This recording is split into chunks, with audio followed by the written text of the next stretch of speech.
दोस्तों सबसे पहले नंबर पे आता है करनी माता का मंदिर। ये मंदिर बीकानेर में स्थित है और इस मंदिर में सबसे चौंकाने वाली बात यह है कि यहाँ पर लगभग 25,000 काले चूहे हैं। जी हाँ, बिल्कुल सही सुना आपने। यहाँ पर काले चूहों को न सिर्फ भोजन कराया जाता है बल्कि उनकी सुरक्षा भी की जाती है और इसीलिए इस मंदिर को चूहा वाला मंदिर भी कहा जाता है।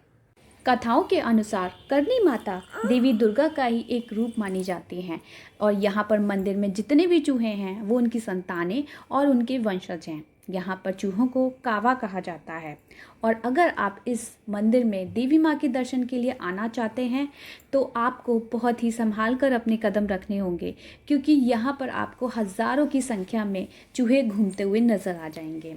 यहाँ पर यह भी मान्यता है कि अगर एक भी चूहा आपके पैरों के ऊपर से निकल गया तो मान लो देवी माँ की कृपा हो गई आप पर, लेकिन अगर एक भी चूहा आपके पैरों के नीचे आ गया तो इसे बहुत बड़ा अपशगुन माना जाता है। साथ ही साथ ये भी माना जाता है कि अगर वहाँ पर आपने एक भी सफ़ेद चूहा देख लिया तो वहाँ पर जो भी मनोकामना के लिए आप गए हैं वो आपकी मनोकामना ज़रूर पूरी होगी। दोस्तों दूसरे नंबर पर है गुजरात में स्थित स्तंभेश्वर महादेव मंदिर। ये मंदिर भी रहस्य से भरा हुआ है। ऐसा कहा जाता है कि ये मंदिर दिन में कुछ समय के लिए पूरी तरीके से गायब हो जाता है। गायब होने के बाद इस मंदिर का एक भी हिस्सा दिखाई नहीं देता। ये मंदिर गुजरात में अरब सागर और कैम्बे की खाड़ी के तट के बीच मौजूद है और हाई टाइड के दौरान ये मंदिर रोजाना पानी में डूब जाता है। जब हाई टाइड का स्तर नीचे जाता है तो ये मंदिर फिर से ऊपर आ जाता है और इसी समय इस मंदिर को श्रद्धालुओं के लिए खोला जाता है।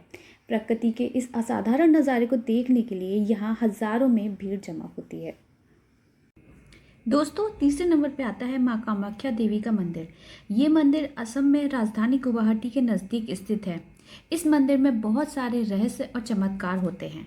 आइए जानते हैं इस मंदिर के बारे में। पौराणिक कथाओं के अनुसार जब देवी सती ने यज्ञ में अपने प्राणों की आहुति दे दी थी तब भगवान शिव ने माता सती का जला हुआ शरीर लेकर पूरे संसार में भ्रमण किया, जिसके कारण उनका क्रोध बढ़ता ही जा रहा था।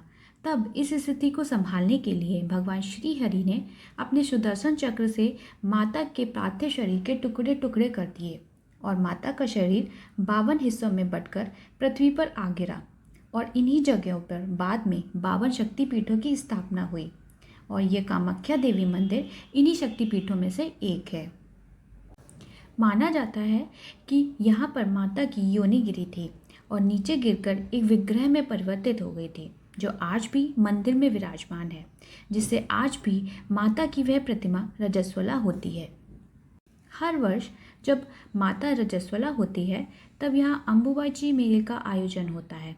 उन दिनों माता भगवती के मंदिर के द्वार स्वतः ही बंद हो जाते हैं। यह 3 दिन तक चलता है और उन 3 दिनों में समस्त गुवाहाटी में ना तो कोई मंगल कार्य होता है और ना ही कोई मंदिर खुलता है।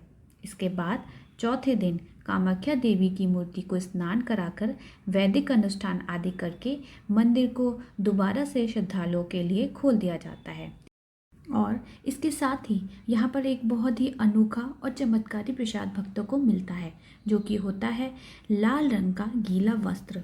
बताया जाता है कि देवी के रजस्वला होने से पूर्व माता कामाख्या की प्रतिमा के आसपास एक सूखा कपड़ा सफ़ेद कलर का बिछाया जाता है, लेकिन 3 दिन बाद जब कपाट खोले जाते हैं तब यह वस्त्र माता की रज के कारण रक्त जैसा लाल हो जाता है और इस दिव्य प्रसादी वस्त्र को अम्बुबाची वस्त्र भी कहा जाता है और यही वस्त्र बाद में श्रद्धालुओं को प्रसाद के तौर पर दिया जाता है। आपको बता दें कि हर वर्ष जब यहाँ पर मेले का आयोजन होता है उसी दौरान पास ही में बह रही ब्रह्मपुत्र नदी का जल भी लाल रंग का हो जाता है, जो कि कामाख्या देवी की रजस्वला को दर्शाता है। इन दिनों इस नदी में स्नान करना वर्जित होता है। दोस्तों चौथे नंबर पे आता है वीरभद्र मंदिर। आंध्र प्रदेश के अनंतपुर जिले में भगवान शिव का लेपाक्षी नामक एक मंदिर है। इस मंदिर में भगवान शिव के क्रूर और रौद्र रूप भगवान वीरभद्र विराजमान है। इसी कारण इस मंदिर का नाम वीरभद्र मंदिर है, लेकिन दुनिया भर में ये मंदिर हैंगिंग पिलर टेम्पल के नाम से विख्यात है। इस मंदिर में वैसे तो 70 खंभे हैं, लेकिन इस मंदिर का आकर्षण केंद्र हवा में लटका हुआ वो खंभा है जिस पर मंदिर का पूरा भार आधारित है। मंदिर में मौजूद हवा में लटके हुए इस खंबे को आकाश स्तंभ के रूप में माना जाता है। यह खंबा जमीन से लगभग आधा इंच के करीब ऊपर उठा हुआ है। इस मंदिर को लेकर मान्यता है कि हवा में लटके इस खंबे के नीचे से अगर कपड़ा निकाला जाए तो उस व्यक्ति के घर में सुख समृद्धि का वास हमेशा रहता है। खंबे के हवा में लटकने के पीछे एक कथा भी प्रचलित है। माना जाता है कि भगवान वीरभद्र की उत्पत्ति दक्ष प्रजापति के यज्ञ के बाद हुई थी। जब महादेव ने माता सती के आत्मदाह के बाद वीरभद्र को अपनी जटा से उत्पन्न कर दक्ष प्रजापति को मारने के लिए भेजा था, तब दक्ष के वध के बाद भी भगवान वीरभद्र का क्रोध शांत नहीं हो रहा था। पाताल से लेकर आकाश तक उनकी हुंकार से सब भयभीत होते थे। तब भगवान शिव ने उनके क्रोध को शांत करने के लिए उन्हें तपस्या करने का आदेश दिया, जिसके बाद कहा जाता है कि आज जहाँ लेपाक्षी मंदिर है उसी स्थान पर वीरभद्र ने तपस्या की और क्रोध पर नियंत्रण पाया था। मान्यता है कि इस मंदिर में जो हवा में लटका खंबा है वो भगवान वीरभद्र के क्रोध के कारण ही है। भगवान वीरभद्र ने क्रोध रूप में तपस्या आरंभ की थी, जिसके बाद उनकी क्रोध की अग्नि के ताप से वह जगह कांपने लगी थी। इसी कारण से उस स्थान पर कुछ भी बनाया जाता वह कांपने लगता और मंदिर का निर्माण अधूरा रह जाता। ऐसे में विरूपन्ना और वीरन्ना, जो कि विजयनगर के राजा हुआ करते थे, उन्होंने एक युक्ति लगाई। उन्होंने इस मंदिर का निर्माण ऐसे तरीके से कराया जिससे मंदिर का आधार वह स्तंभ हवा में लटकने लगा और मंदिर का निर्माण पूरा हुआ। माना जाता है कि जिस दिन यह स्तंभ जमीन को छू गया उस दिन भगवान शिव के वीरभद्र रूप का क्रोध पुनः जाग जाएगा और इस सृष्टि का विनाश उस दिन निश्चित है। दोस्तों, 5वें नंबर पे आता है काल भैरव मंदिर। यह मंदिर वाराणसी में स्थित है। इस मंदिर की सबसे खास और चौंका देने वाली बात यह है कि यहाँ भैरव जी को प्रसाद स्वरूप मदिरा यानी कि शराब चढ़ाई जाती है। यह मंदिर वाराणसी का सबसे पुराना मंदिर है, जो कि भगवान शिव के उग्र रूप यानी कि काल भैरव को पूर्णतः समर्पित है। काल का अर्थ होता है मृत्यु। भगवान शिव इस रूप को तभी धारण करते थे जब उन्हें किसी का वध करना होता था। मान्यता है कि काल भैरव को भगवान शिव ने इसलिए काशी भेजा था जिससे कि वो माता सती के पिंड की रक्षा कर सके। पौराणिक मान्यताओं के अनुसार माता शरीर के शरीर का एक हिस्सा पिंड रूप में काशी में गिरा था, जो कि माता के 51 शक्तिपीठों में से एक है।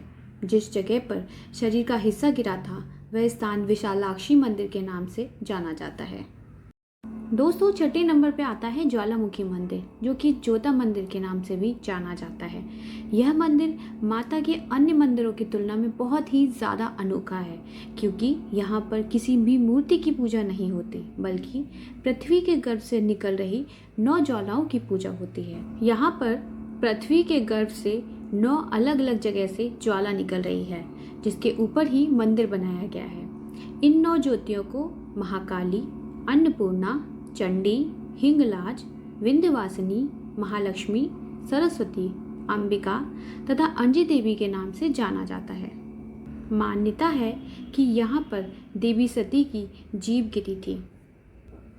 इस जगह के बारे में एक कथा अकबर और ज्वाला माता के भक्त ध्यानु भगत से जुड़ी हुई है। ऐसा बताया जाता है कि एक बार ध्यानु 1000 यात्रियों के साथ माता के दर्शन के लिए जा रहा था। इतना बड़ा दल देखकर बादशाह के सिपाहियों ने चांदनी चौक पर उसे रोक लिया और राजा के दरबार में पेश किया। अकबर के पूछने पर ध्यानु ने ज्वाला माता के बारे में बताया। इसके बाद अकबर ने ध्यानु की भक्ति और ज्वाला माता की शक्ति देखने के लिए एक घोड़े की गर्दन काट दी और देवी से कहकर उसे दोबारा जिंदा करने के लिए कहा। इसके बाद ध्यानु ने बादशाह से 1 माह की अवधि तक घोड़े के सिर व धड़ को सुरक्षित रखने की प्रार्थना की, जो कि अकबर ने मान ली। उसके बाद उसने यात्रा करने की अनुमति ली और वह देवी के दर्शन के लिए आ गया। यहाँ पर उसने घोड़े को फिर से जिंदा करने के लिए प्रार्थना की। माता ने ध्यानु की सुन ली और घोड़े को फिर से जिंदा कर दिया। यह सब कुछ देखकर बादशाह अकबर हैरान हो गया। उसने अपनी सेना बुलाई और खुद मंदिर की तरफ चल पड़ा। वहां पहुंचकर फिर उसके मन में शंका हुई। उसने अपनी सेना से पूरे मंदिर में पानी डलवाया लेकिन माता की ज्वाला नहीं बुझी। तब जाकर उसे माँ की महिमा का यकीन हुआ और उसने 1.25 मन यानी कि 50 किलो सोने का छत्तर चढ़ाया। दोस्तों, 7वें नंबर पे है टूटी झरना मंदिर। यह मंदिर झारखंड के रामगढ़ में स्थित है, जहां भगवान शंकर के शिवलिंग पर जलाभिषेक कोई और नहीं बल्कि स्वयं मां गंगा करती हैं। मंदिर की खासियत यही है कि यह जलाभिषेक साल के 12 महीने और 24 घंटे होता है। यह पूजा सदियों से चलती आ रही है। माना जाता है कि इस जगह का उल्लेख पुराणों में भी मिलता है।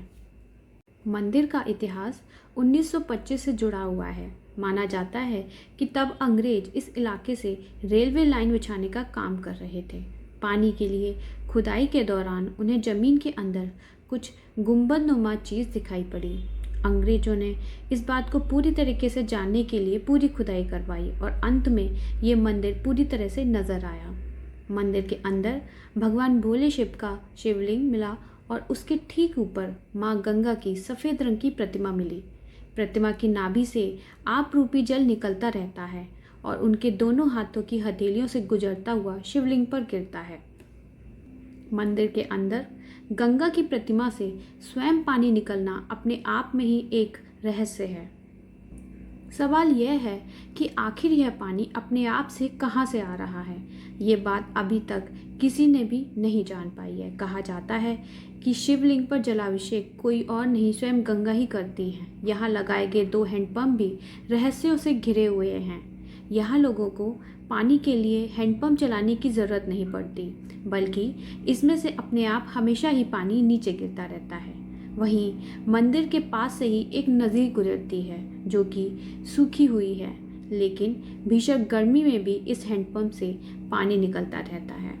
दोस्तों, अगले नंबर पे आता है निराई माता का मंदिर। यह मंदिर छत्तीसगढ़ के गरियाबंद जिले में स्थित है। यह मंदिर सिर्फ 5 घंटे के लिए ही खुलता है। यहाँ पर माता के दर्शन सुबह 4 बजे से 9 बजे तक ही होते हैं। उसके बाद मंदिर बंद हो जाता है। इस मंदिर से जुड़ी चमत्कारी बात यह है कि इस मंदिर में चैत्र नवरात्रि के दिनों में ज्योत अपने आप ही जल उठती है। उसमें किसी भी बाहरी तेल और घी को काम में नहीं लिया जाता है। नवरात्रि के 9 दिनों तक यह ज्योत अपने आप ही चलती रहती है। आज तक लोग समझ नहीं पाए हैं कि यह ज्योत बिना तेल और घी के अपने आप कैसे जल सकती है। यही बात इस मंदिर को जागृत माता का पीठ स्थान बनाता है और हजारों भक्त माता की ज्योत के दर्शन करने के लिए आते हैं। इस मंदिर में चौंकाने वाली बात यह है कि इस मंदिर में महिलाओं और पुरुषों को लेकर काफ़ी भेदभाव है। यहाँ महिलाओं का मंदिर में प्रवेश करना वर्जित है, ना ही उन्हें मंदिर का प्रसाद खाने की अनुमति है। सिर्फ पुरुष ही मंदिर में माता रानी के दर्शन कर सकते हैं और उनका प्रसाद ग्रहण कर सकते हैं। साथ ही मैं आपको बता दूं कि हर नवरात्रि यहाँ पर पशुओं की बलि देने की परंपरा है। यहाँ मुख्य रूप से बकरे की बलि दी जाती है।